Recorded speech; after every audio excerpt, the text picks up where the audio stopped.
Pemirsa, untuk mengetahui situasi arus lalu lintas di sejumlah lokasi di Jakarta, Jawa Barat, Jawa Tengah, dan Jawa Timur pada siang hari ini, kita segera bergabung dengan Bribda Mercy, anggota NTMC Korlantas Polri. Dan Bribda Mercy, silakan dengan laporannya. Ya baik, terima kasih Lydia dan selamat siang pemirsa. Kembali kami dari NTMC Korlantas Polri akan menginformasikan bagaimana lalu lintas pada siang hari ini melalui pantauan CCTV Korlantas Polri di seluruh titik di wilayah Indonesia. Dan pertama kita akan pantau lalu lintas dari kawasan JP Telkom Jakarta Selatan.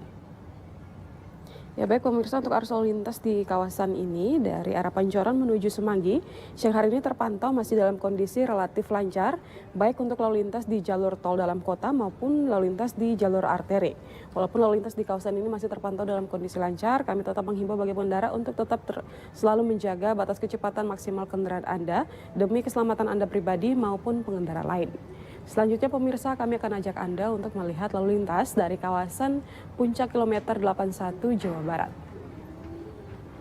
Lalu lintas di kawasan ini dari arah Jakarta yang akan menuju ke arah Puncak, siang hari ini terpantau dalam kondisi ramai, terlihat kendaraan didominasi baik selain kendaraan roda 4 dan juga kendaraan roda 2, juga adanya truk angkutan barang yang juga melintasi kawasan ini. Kami himbau bagi Anda pengendara untuk tetap menggunakan jalurnya sesuai dengan ketentuan dan juga untuk tidak melawan arus karena rawan akan kecelakaan. Dan selanjutnya kita pantau lalu lintas dari kawasan Simpang Tugu Kartusuro, Jawa Tengah. Lalu lintas di kawasan ini dari arah Klaten dan yang akan menuju Yogyakarta pada siang hari ini masih terpantau relatif lancar. Kemudian dari Solo yang akan menuju ke arah Boyolali dan juga ke arah Semarang saat ini juga terpantau dalam kondisi ramai dan juga sini terlihat perlambatan kecepatan terjadi hanya menjelang traffic light saja yang berimbas kurang lebih sepanjang 100 meter ke belakang. Selepasnya kecepatan kendaraan mengalir dengan kecepatan normal yakni 35 sampai 45 km per jam. Kami menghimbau bagi pengendara untuk tetap waspada adanya persimpangan di kawasan ini dan juga dihimbau bagi pengendara agar selalu patuhi rambu lalu lintas dan marka jalan yang berlaku. Dan terakhir pemirsa, kita akan ajak Anda untuk melihat lalu lintas dari kawasan Simpang 4 Joko Tole, Pemakasan, Madura. Lalu lintas di kawasan ini dari Jalan Joko Tole, alun-alun Pemekasan yang akan menuju Jalan Raya Pemekasan Sumeneb dan arah sebaliknya siang hari ini masih relatif lancar. Kendaraan yang melintas pun masih didominasi kendaraan roda 4 pribadi dan juga kendaraan roda 2. Kemudian yang akan menuju ke Jalan Jingga saat ini juga masih terpantau relatif lancar.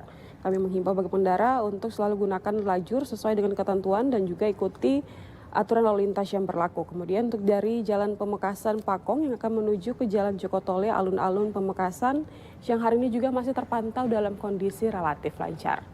Pemirsa, perlu kami informasikan juga penyelenggaraan Operasi Patu Jaya berlangsung selama 2 pekan yang dimulai dari tanggal 10 Juli 2023 sampai dengan tanggal 23 Juli 2023. Untuk itu selalu patuhi aturan dalam berlalu lintas dan selalu ikuti arahan dan petunjuk dari petugas kami di lapangan. Dan untuk informasi lalu lintas lengkapnya kami siap melayani Anda di 1500669 atau melalui SMS Center di 9119. Stop pelanggaran, stop kecelakaan, keselamatan untuk Kepolisian Indonesia tertib dan salam presisi. Demikian dapat kami laporkan langsung dari NTMC Korlantas Polri dan kembali ke Lydia di studio. Baik, terima kasih Bribda Mercy atas laporannya. Selamat kembali bertugas.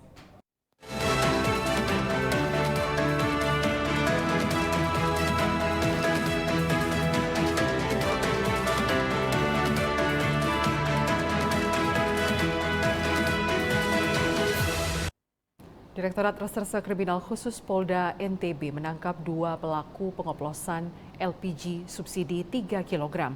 Pelaku yang meraup keuntungan 300% dari hasil pengoplosan LPG ini diancam dengan hukuman 6 tahun penjara.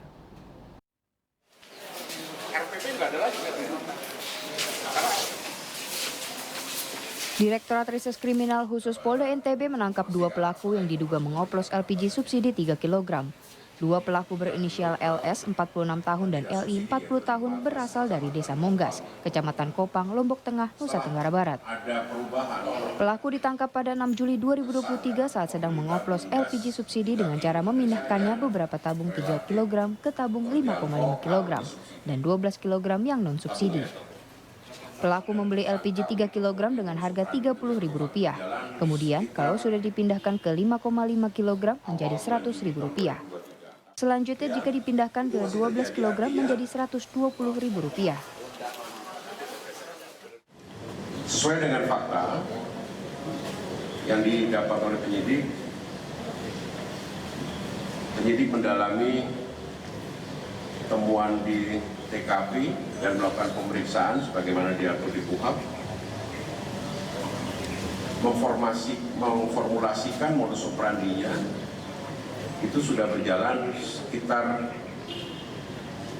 awal bulan Juli tahun 2023. Tapi itu formulasi atau penetapan dari tersangka untuk mengetahui modus operandi itu bisa berkembang, gitu ya.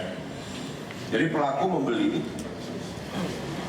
atau tersangka membeli tabung gas 3 kilo. Yang tadi saya bilang tabung gas 3 kilo itu adalah yang disubsidi oleh pemerintah negara dengan harga yang relatif terjangkau kalau disubsidi. Kalau faktanya ada berapa? 20.000 per tabung ya? Nanti bisa didalami lagi. Kemudian pelaku melakukan pemindahan yang tadi saya bilang dengan menyampurkan dari tabung gas LPG 3 kilo ke yang tidak subsidi, yaitu 5,5 dan 12 kilo di gudang atau kontrakan desa Monggas, Kecamatan Kopang, Lombok Tengah. Setelah ada perubahan, perpindahan atau pengoplosan, maka yang ditabung 5,5 kg dan 12 kg dijual dengan harga biasa. Atas perbuatannya, kedua pelaku diancam dengan hukuman 6 tahun penjara. Tim Humas Polda NTB melaporkan untuk Polri TV. Wah, pedagang bener nih, kurang lebih. Cerita. Ratusan gram narkotika jenis sabu dan ganja gagal edar berhasil disita jajaran Satuan Narkoba Polres Sukabumi Sabtu lalu. Dari pengungkapan kasus ini, Polres Sukabumi menangkap 14 tersangka dan menyelamatkan 4.500 jiwa dari bahaya narkotika. Konferensi pers yang dipimpin langsung Kapolres Sukabumi AKBP Maruli Pardede ini mengatakan sabu dan ganja ini disita dari 14 orang tersangka sebagai pengedar terdiri dari 12 orang laki-laki dan 2 orang perempuan. Para tersangka ditangkap di wilayah berbeda yakni di Kecamatan Cicurug, Cibadak, Caringin, Parung Kuda, Cidahu, Palabuhan Ratu, dan Cicantayan. Yang pertama yang perlu kami bisa jelaskan di sini adalah untuk perkara penyalahgunaan narkotika jenis sabu, berarti barang buktinya adalah sabu, itu sebanyak 9 perkara. Kemudian untuk penyalahgunaan narkotika jenis ganja itu sebanyak 1 perkara ya. Para pelaku penyalahgunaan narkoba ini dalam beberapa kapasitas peran ya, tapi pada umumnya adalah sebagai pengedar sehingga diamankan dan diproses di Sat Narkoba Polres Sukabumi. Jadi dari beberapa tersangka ini total ada 14 tersangka yang diamankan, 12 laki-laki dan 2 orang wanita, dan total barang bukti yang diamankan jenis sabu sebanyak 108,01 gram berat brutonya. Kemudian untuk barang bukti narkotika jenis ganja total berat brutonya 2,45 kg. Itu berarti Sat Narkoba Polres Sukabumi sudah mengamankan 2.500 jiwa untuk yang ganja. Untuk yang sabu berarti sudah mengamankan 2.000 jiwa. Jadi total 4.500 jiwa yang berhasil diselamatkan oleh Sat Narkoba Polres Sukabumi apabila ini beredar. Adapun modus operandi yang dilakukan para tersangka yang telah berhasil diamankan adalah mereka memperjualbelikan atau mengedarkan dengan cara bertransaksi barang-barang haram tersebut dilakukan dengan bertemu langsung atau dengan sistem tempel atau dititipkan.